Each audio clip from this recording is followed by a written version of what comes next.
तो हेलो विद्यार्थियों, आज हम विषय विज्ञान पढ़ाएंगे और विज्ञान का कौन सा पार्ट है? रसायन विज्ञान। और चैप्टर होगा हमारा दूसरा। पहला चैप्टर हो चुका है, इसके बाद नंबर आता है चैप्टर नंबर 2, अध्याय 2। और दूसरे अध्याय का नाम क्या है?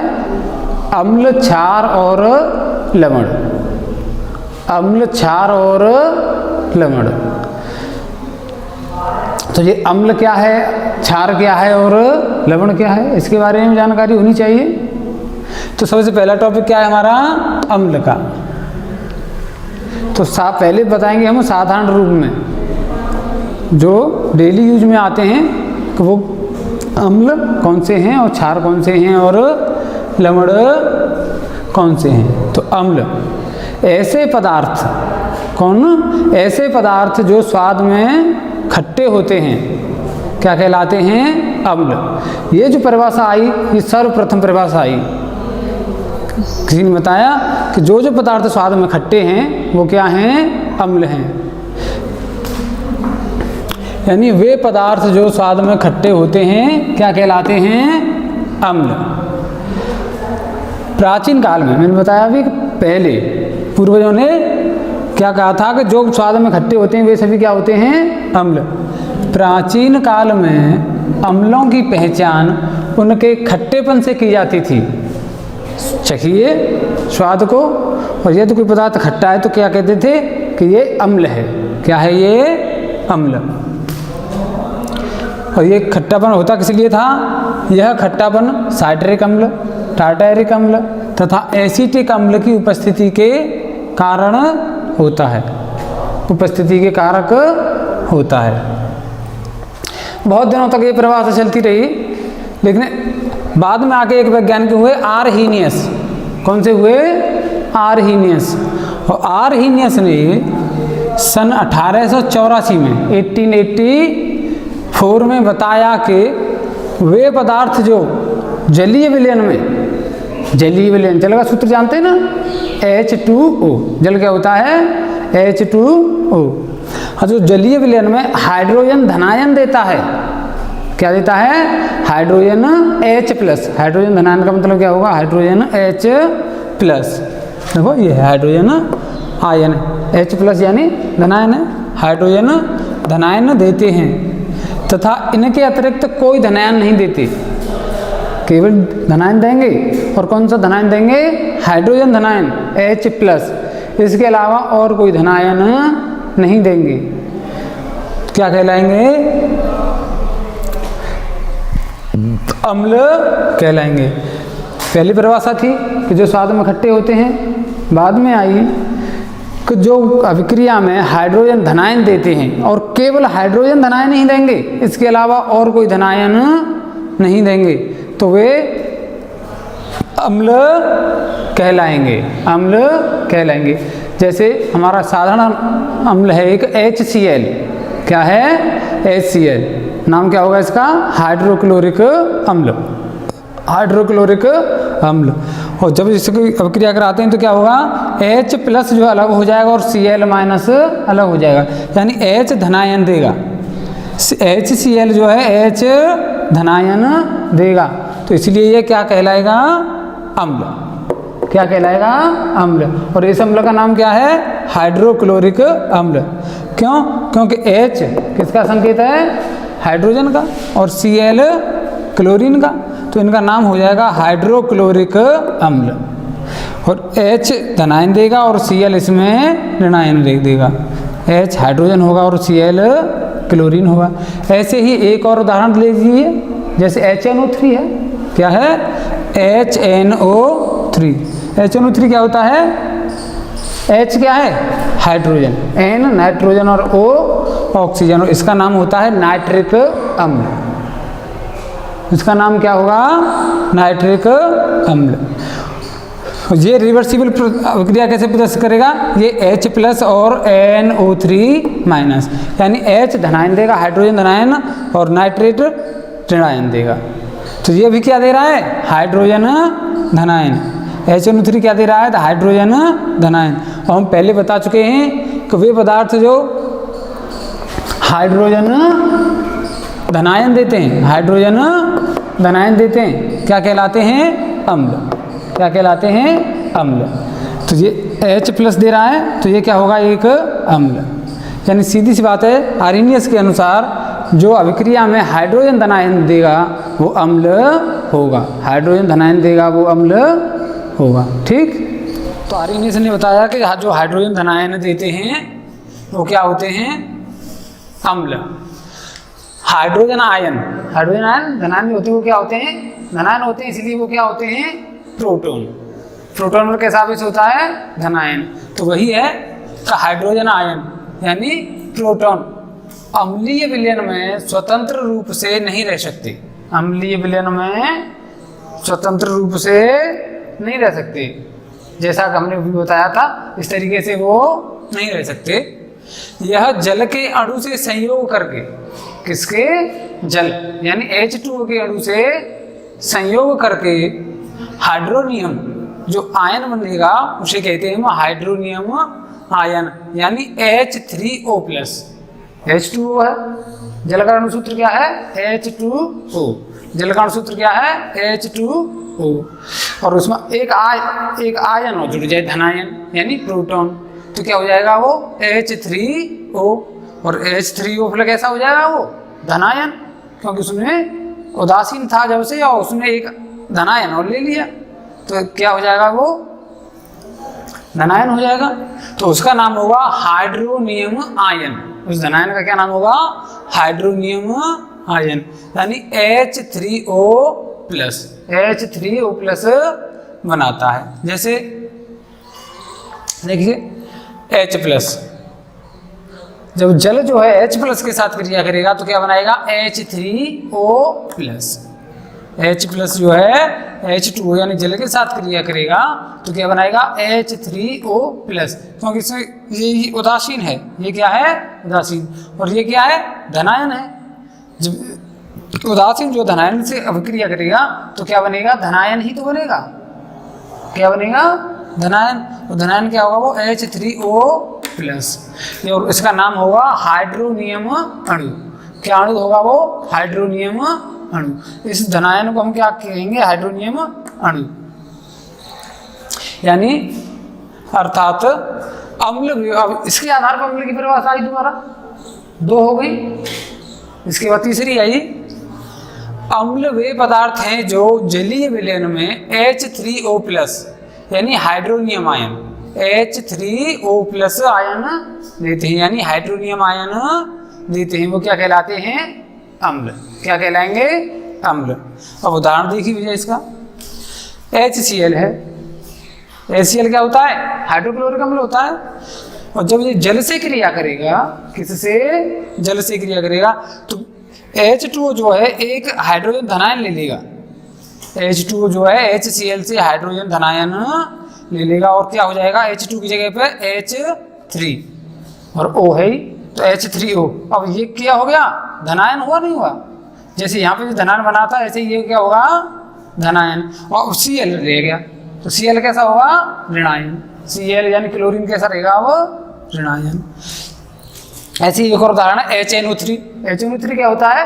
बता चुके हैं पहले, नाइट्रिक अम्ल। HNO3 क्या होता है? नाइट्रिक अम्ल। जब नाइट्रिक अम्ल जो है जल के साथ अभिक्रिया करेगा तो ये भी हाइड्रोजन धनायन बनाएगा, और जल के साथ जब धनायन बनाता है तो उसे कहते हैं हाइड्रोनियम आयन। देखिए HNO3 + H2O, जब ये H2O इसके साथ क्रिया करेगा तो इसमें से H लेगा, और H क्या है? धनायन है, और क्या हो जाएगा यहाँ पर? H3O+। अब NO3 रह गया, इसमें से धनायन निकल गया, HNO3 में से धनायन निकल गया, तो कैसा रह गया? ये ऋणायन, यानी ऋणावेशित रह गया HNO3। तो ये हाइड्रोनियम आयन और ये हाइड्रोनियम आयन, तो ये किसके उदाहरण हैं? अम्ल के। ठीक, आ गया? अम्ल हो गया। अब है अम्ल के प्रकार। अम्ल तो हो गया जो स्वाद में खट्टे होते हैं और अभिक्रिया में धनायन देते हैं, वो क्या कहलाते हैं? अम्ल। क्या कहलाएंगे? अम्ल। अब अम्ल होते कितने प्रकार के हैं ये भी जानकारी होना आवश्यक है। तो अम्ल जो है 2 प्रकार के होते हैं। अम्ल कितने प्रकार के होते हैं? 2 प्रकार के। प्रबल अम्ल, नंबर 1 प्रबल अम्ल होगा और नंबर 2 होगा दुर्बल अम्ल। नंबर 1 प्रबल अम्ल और नंबर 2 दुर्बल अम्ल। अब प्रबल अम्ल क्या है? वे अम्ल जो अपने जलीय विलयन में पूर्णतया आयनित हो जाते हैं, पूर्णतया आयनित हो जाते हैं और आयनित होकर क्या करते हैं, वो हाइड्रोजन धनायन दें या H+ दें या H3O+ दें, इनमें से कोई एक दें, तो वो क्या कौन से अम्ल कहलाएंगे? प्रबल अम्ल। प्रबल अम्ल की विशेषता क्या होगी? जो पूर्णतः आयनित होंगे। पहला पॉइंट होगा कि वो आयनित होंगे। अम्ल जो अपने जलीय विलयन में पूर्णतया आयनित होकर H+ या H3O+ आयन उत्पन्न करते हैं, प्रबल अम्ल कहलाते हैं। यानी या तो वो हाइड्रोजन धनायन देंगे या हाइड्रोनियम आयन देंगे, हाइड्रोनियम आयन देंगे। हाइड्रोजन धनायन यानी H+ दें या हाइड्रोनियम आयन यानी H3O+ दें। तो ऐसे अम्लों को क्या कहेंगे हम? प्रबल अम्ल। ऐसे अम्ल जो हैं प्रबल अम्ल कहलाते हैं। उदाहरण देखेंगे अब इसका। उदाहरण देखो, सल्फ्यूरिक अम्ल। सल्फ्यूरिक अम्ल जो है हमारा एक प्रबल अम्ल होगा। क्या होगा? प्रबल अम्ल। इसके बाद है नाइट्रिक अम्ल। नाइट्रिक अम्ल भी हमारा एक प्रबल अम्ल का उदाहरण है। अब है हाइड्रोक्लोरिक अम्ल। ये भी प्रबल अम्ल होता है, ये भी प्रबल अम्ल होता है। तो 3 हमारे उदाहरण हुए, सल्फ्यूरिक अम्ल, नाइट्रिक अम्ल और हाइड्रोक्लोरिक अम्ल। ये तीनों कैसे अम्ल हैं? हमारे प्रबल अम्ल। कौन से अम्ल हैं? प्रबल अम्ल। और अम्ल हमने कितने प्रकार के बताए थे? 2 प्रकार के। नंबर 1 प्रबल अम्ल और नंबर 2 दुर्बल अम्ल। तो प्रबल अम्ल तो हो गया। अब नंबर 2 है ये दुर्बल अम्ल क्या होता है? तो दुर्बल अम्ल जो है किसी भी रासायनिक अभिक्रिया में पूर्णतया आयनित नहीं होता है। वे अम्ल जो किसी भी रासायनिक अभिक्रिया में पूर्णतः आयनित नहीं होते, और पूर्णतः आयनित नहीं होंगे तो H+ या H3O+ आयन जो है वो एक बड़ी मात्रा में नहीं देंगे। तो ऐसे अम्लों को हम क्या कहते हैं? दुर्बल अम्ल। यानी वे अम्ल जो जलीय विलयन में पूर्णतया आयनित नहीं होते, पूरी तरह से आयनित नहीं होते, और विलयन में कम H धनायन या H3O धनायन बनाते हैं, क्या कहलाएंगे? वे दुर्बल अम्ल। क्या कहलाएंगे? दुर्बल अम्ल। उदाहरण देखिए इसका, एसिटिक अम्ल। एसिटिक अम्ल उदाहरण होगा दुर्बल अम्ल का। अगला होगा ऑक्जेलिक अम्ल। ऑक्जेलिक अम्ल भी दुर्बल अम्ल होगा। और हाइड्रोजन साइनाइड, हाइड्रोजन साइनाइड भी एक दुर्बल अम्ल का उदाहरण है। ठीक। अब है टॉपिक अम्लों के भौतिक गुण। क्या? अम्लों के भौतिक गुण। तो अम्लों के भौतिक गुण क्या होते हैं? ये तो पहले ही बता दिया है हमने कि अम्ल जो है स्वाद में खट्टे होते हैं। ये भी अम्लों का एक गुण है कि अम्ल जो है स्वाद में कैसे होते हैं? खट्टे होते हैं। और इनकी पहचान कैसे होती है? ये नीले लिटमस पेपर को, ये नीले लिटमस पेपर को क्या कर देते हैं? लाल कर देते हैं। यदि कोई अम्ल है तो उसकी पहचान कैसे करेंगे? यदि उसे नीले लिटमस पेपर पर डाला जाए तो वो क्या कैसा हो जाएगा? लाल कलर का हो जाएगा। तो यदि कोई अम्ल जो है नीले लिटमस को क्या कर देते हैं? लाल कर देते हैं। और स्वाद में कैसे होते हैं? खट्टे। इसके बाद है जो प्रबल अम्ल जो है संक्षारक होता है। प्रबल अम्ल जो है क्या होता है? संक्षारक। संक्षारक मतलब किसी भी धातु को नष्ट कर सकता है, या किसी भी पदार्थ को नष्ट करना क्या कहलाता है? संक्षारक। चाहे फिर वो धातु हो या कोई अन्य पदार्थ हो। जैसे कपड़े पर जो अम्ल गिर जाए तो क्या होता है? कपड़ा जल जाता है। तो ये कैसी प्रवृत्ति हुई अम्ल की? कि ये संक्षारक है। अम्ल जो है क्या होता है? संक्षारक। कपड़े को जला देगा, लकड़ी को भी जला देगा, किसी धातु पर पड़ जाए तो धातु को भी धीरे धीरे करके क्या कर देता है, वो नष्ट कर सकता है। तो इसलिए धातुओं अम्लों की प्रवृत्ति कैसी होती है, संक्षारक, यानी प्रबल अम्ल प्रबल संक्षारक होते हैं। और प्रबल अम्ल अपने प्रभाव से कागज को जला देंगे, लकड़ी को भी जला सकते हैं और कपड़ों को भी जला सकते हैं, ये इनकी प्रवृत्ति होती है। तो ये हैं अम्लों के भौतिक गुण।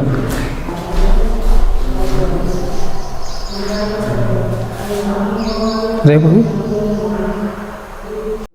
रासायनिक गुण क्या है, अम्लों धातु के साथ क्रिया करेंगी तो कैसे करेंगी, तो ये सक्रिय अम्लों से हाइड्रोजन का विस्थापन करती हैं। यानी सक्रिय अम्लों से क्या करेंगी, जब धातु की अभिक्रिया कराएंगे तो वहाँ से वो हाइड्रोजन को अलग कर देंगी। देखिए कैसे, जैसे H2SO4 प्रबल अम्ल है, जब इसकी क्रिया हम Zn जिंक, ये क्या है Zn से कराएंगे तो क्या होगा, ZnSO4 बनेगा, ZnSO4 बनेगा और H2 जो है विस्थापित हो जाएगी। तो इसे कहेंगे हम जिंक सल्फेट। जिंक के साथ H2SO4 की क्रिया कराएंगे तो क्या बनेगा, जिंक सल्फेट और हाइड्रोजन बनेगा।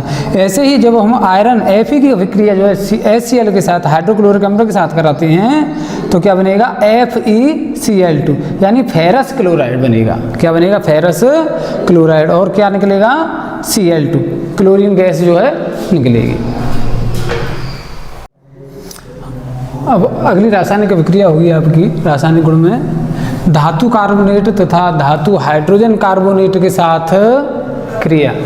धातु कार्बोनेट और धातु हाइड्रोजन कार्बोनेट के साथ अभिक्रिया। अम्ल जो हैं धातु कार्बोनेट तथा धातु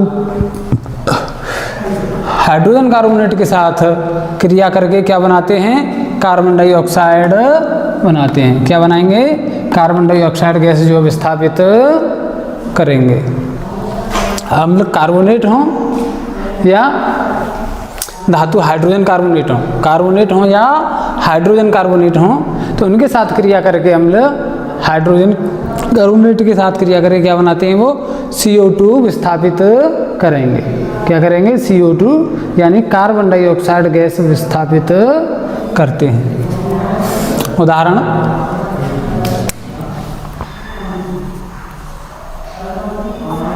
या जैसे ये है Na2CO3, ये क्या होता है, सोडियम कार्बोनेट। ये क्या है, सोडियम कार्बोनेट। जब सोडियम कार्बोनेट ट्वाइस HCl यानी हाइड्रोक्लोरिक अम्ल के साथ अभिक्रिया करता है, सोडियम कार्बोनेट हाइड्रोजन क्लोराइड के साथ अभिक्रिया करेगा तो क्या बनेगा, सोडियम क्लोराइड। इसे कहते हैं हम साधारण नमक भी कहते हैं। इसे हम क्या कहते हैं, साधारण नमक भी कहते हैं। साधारण नमक बनेगा सोडियम क्लोराइड यानी प्लस H2O जल बनेगा और क्या विस्थापित होगी, CO2 कार्बन डाइऑक्साइड। ये चिन्ह किसका होता है, गैस का। यदि ये चिन्ह कहीं पे लगा हुआ है तो ये क्या है, एक गैस है। ये था सोडियम कार्बोनेट का, जैसे हमने बताया धातु कार्बोनेट का। अब है हाइड्रोजन कार्बोनेट, यानी अब ये क्या है, NaHCO3 सोडियम बाई कार्बोनेट। इसका नाम क्या होगा, सोडियम बाई कार्बोनेट की क्रिया जब हम HCl से कराएंगे, एक अम्ल है तो क्या बनेगा, NaCl यानी सोडियम क्लोराइड बनेगा, H2O जल बनेगा और CO2 गैस जो है विस्थापित होगी। ये क्या है, एक गैस। तो गैस के लिए हम तीर का निशान ऊपर की तरफ कर देते हैं, इससे प्रदर्शित होता है कि ये एक गैस है। अब अगला नंबर है अम्लों के साथ धात्विक ऑक्साइड की क्रिया। किसकी, धात्विक ऑक्साइड। ये अम्ल के साथ अभिक्रिया करके लवण तथा जल बनाते हैं। क्या बनाएंगे, लवण बनाएंगे और जल विस्थापित करेंगे। उदाहरण या जैसे CaO क्या होगा, calcium oxide plus twice HCl अम्ल है भाई। जब हम अम्ल की क्रिया HCl की क्रिया CaO से कराएंगे तो क्या बनेगा, CaCl2 यानी कैल्शियम क्लोराइड। क्या बनेगा, कैल्शियम क्लोराइड और क्या, H2O यानी जल विस्थापित होगा। अब ये इतना ही आज।